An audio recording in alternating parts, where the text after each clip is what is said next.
Picture this.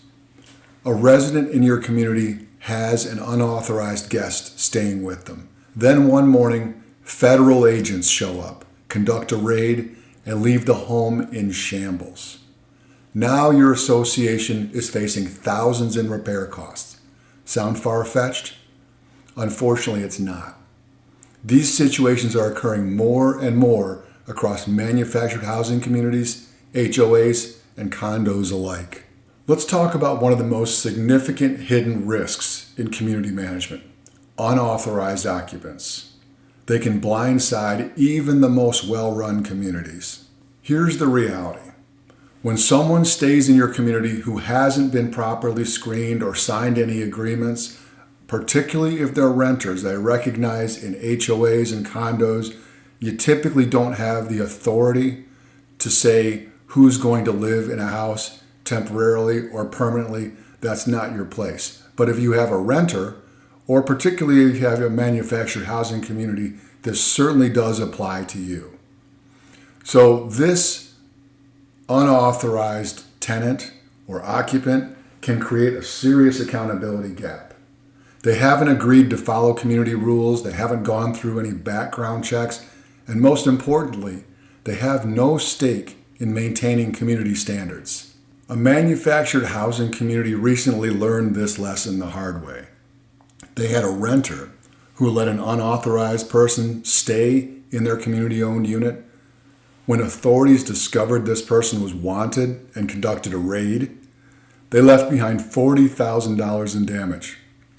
Broken walls, shattered doors, damaged windows, the works.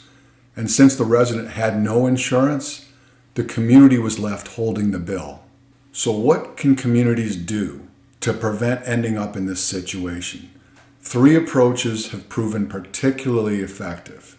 First, take a hard look at lease agreements. Do they explicitly spell out who can live in the residence? Do they clearly state what happens if those rules are broken? They should specifically prohibit residents from letting others use their address for mail or official purposes.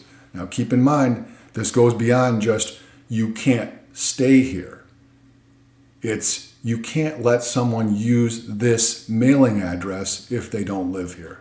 Right there in the lease. Second, be thorough with resident screening. Background checks aren't just a box to check. They're the first line of defense. Verify all intended occupants and keep detailed records. This documentation might seem tedious now, but it becomes invaluable if problems arise.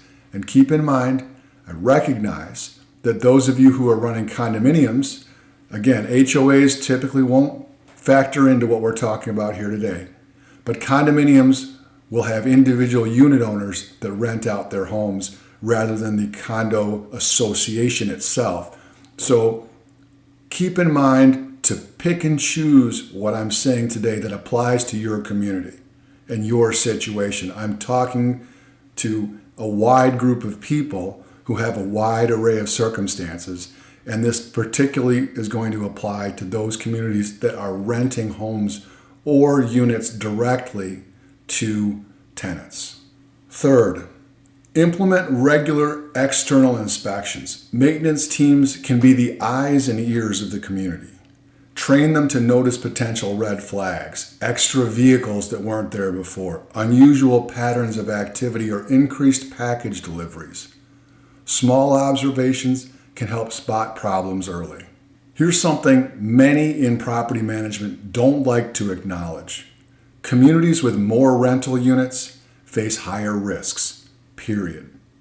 It's not about judging renters, it's simply a numbers game. The more renters in a community, the higher the probability of unauthorized occupancy issues. That's not an opinion. It's what's happening across the industry. Here's the hard truth that caught that community we talked about earlier by surprise.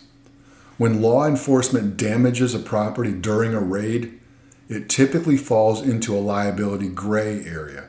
The police, or FBI in this case, won't be responsible for repairing those broken walls or doors. And without proper insurance requirements, the community gets stuck with the bill.